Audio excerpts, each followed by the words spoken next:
주님께서 여러분과 함께 완사되어 함께 하소서.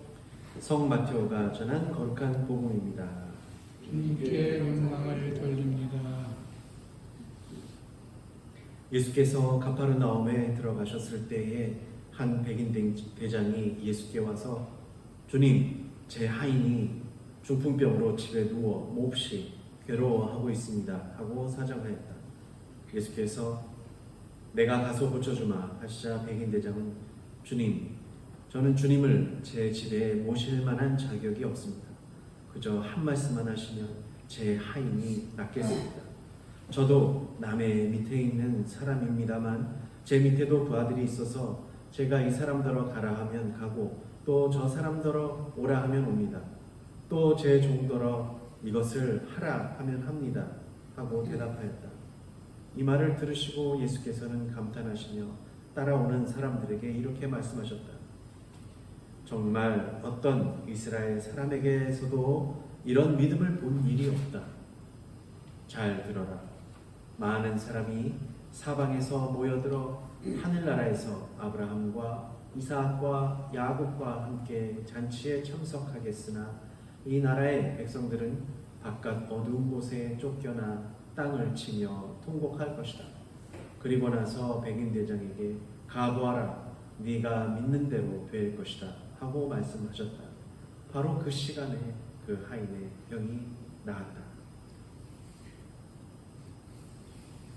주님의 복음입니다. 주를 찬미합니다. 성부와 성자와 성령의 이름으로 아멘.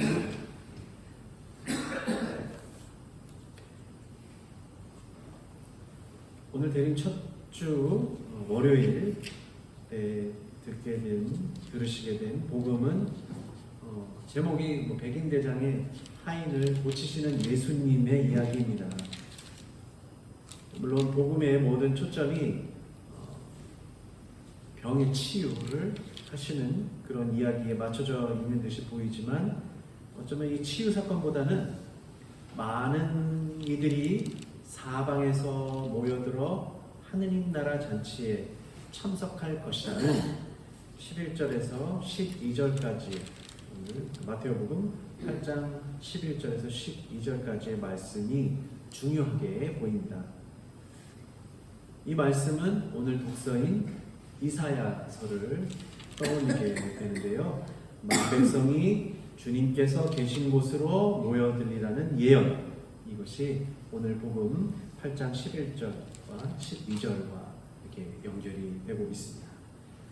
그래서 주님께서 오시는 날을 이렇게 기다리는 일은 만백성이 평화를 위해 모여드는 날, 그렇게 된다는 것이죠.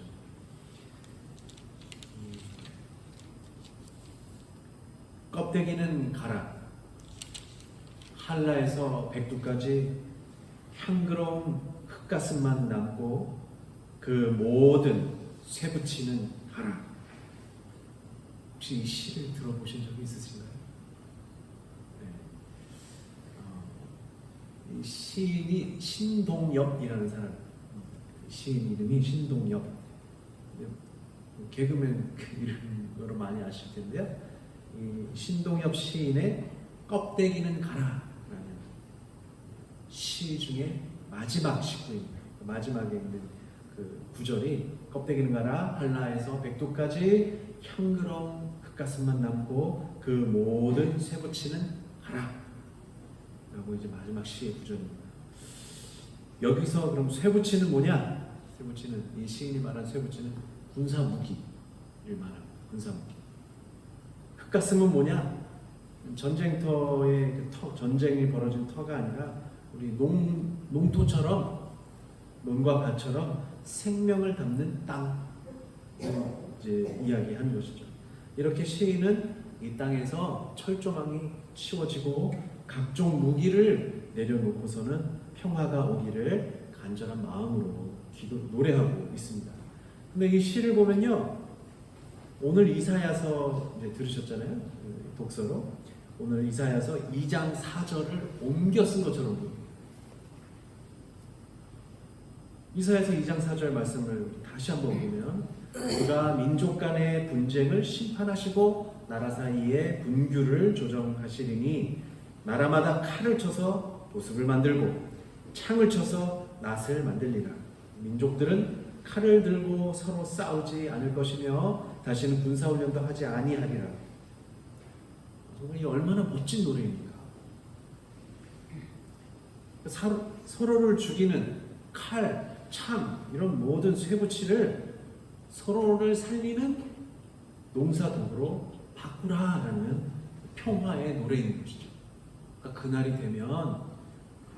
그날이 되기 전에 사실은 인간들이 이런 쇠붙이들을, 무기들을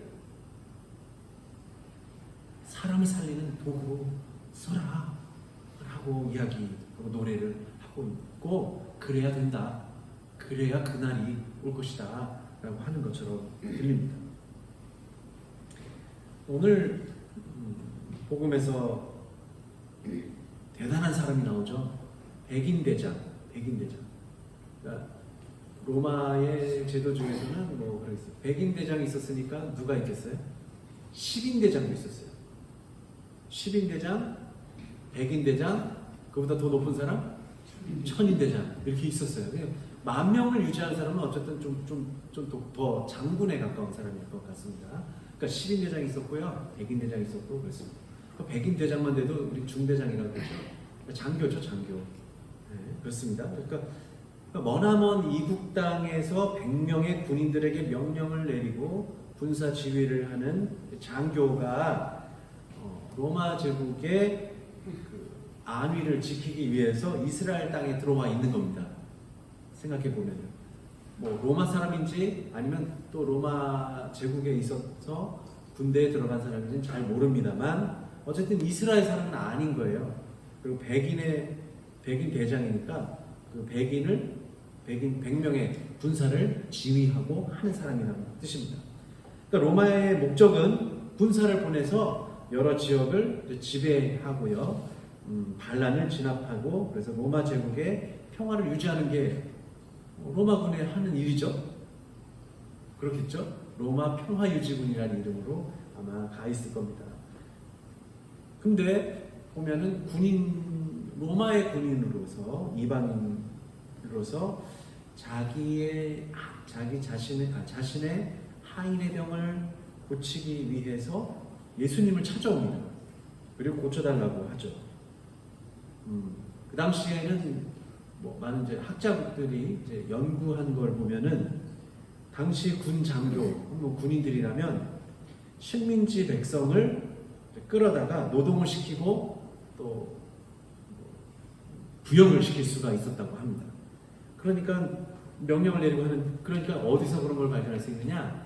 예수님께서 십자가 지고 갈 때 누구 보고 대신 지라고 하죠?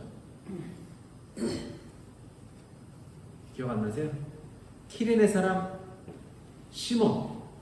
뭐 제가 보기에는 그 개역 개정이나 뭐 그 개신교 성경에는 번역을 구레네 사람이라고 했던 것 같아요. 들어보셨을 분도 계실 거예요. 구레네 사람. 이제 퀴레네라는 곳에서 온 시몬에게 어떻게 예수님이 쓰러지니까 그 사람한테 십자가를 지우고 가게 하잖아요. 그런 것처럼 아무나 이렇게 로마인이 아니면 그냥 끌어다가 부역을 시키거나 이런 식으로 명령을 내릴 수 있었다고 합니다. 그래서 그런 것들을 봤을 때 군 장교였다면 예수님이 사실은 이스라엘 사람이잖아요. 유다인이잖아요. 그러니까는 야, 내 하인이 병 났으니까 병 고치러 와라 라고 명령을 내릴 수도 있었다는 거죠. 어떻게 보면 물론 그렇게 하진 않았어요. 그러니까는 그러나 백인대장은 그렇게 예수님을 끌고 갈 수는 있었을 겁니다. 명령하면서. 근데 그것이 아니고 오히려 그리고는 이제 백인대장이니까 언제나 칼을 차고 다닐 수 있잖아요. 칼과 혹은 창을 들고서 위협하면서 고쳐라 라고 명령할 수 있지만 오히려 백인대장은 칼을 내려놓고 예수님을 뭐라고 그러면 주님이라고 부릅니다. 주님. 그러면서 아마도 무릎을 꿇고 애원했을 것 같습니다. 그러니까 자기의 쇠붙이인 무기를 내버려두고 단순히 겸손한 마음으로 로마의 주님 이라고 불렸던 황제가 아니라 생명을 살리는 진정한 주님, 예수님을 찾고 있는 것입니다.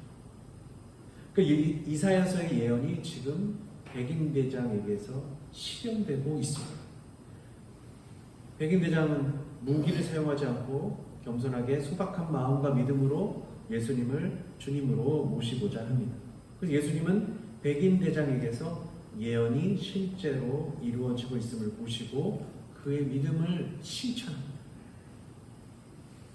이 백인 대장은 칼을 쳐서 보습을 만들 줄 알고 창을 쳐서 낫을 만드는 사람이다 라고 예수님께서 보신 것입니다. 예수 그리스도께서 그것을 원하신 것이었고요. 지금 그 일이 일어나고 있습니다.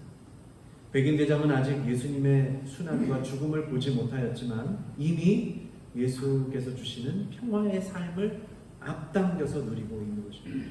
다른 유대 백성들은 깨닫지도 누리지도 못하는 평화를 백인 대장은 누리고 있고 이미 하느님 나라에 들어가고 있습니다. 대림시기에 우리는 사람을 죽이는 쇠붙이를 농기구로 바꾸어 사람을 살리는 도구로 그렇게 우리 자신이 변화하는 시간을 지내게 됩니다. 이방인이며 군인이었지만 이스라엘 백성 그 누구보다도 평화를 사랑할 줄 아는 사람이고 아랫사람일지라도 함부로 무시하고 죽이지 않고 오히려 살리고자 하는 이 백인 대장은 정말 의로운 사람이고 우리는 복음에서 이 의로운 사람을 만나게 됩니다. 그가 하느님 나라에 들어가고 있듯이 또한 우리 스스로가 죽음을 불러오는 쇠붙이를 들지 않고 사람을 살리는 생명의 도구가 되어야겠습니다. 주님께서 불러주시는 날에 불러주시는 곳으로 들어가기 위해서 겸손하고 인내로서 기다리고 깨어있기를 함께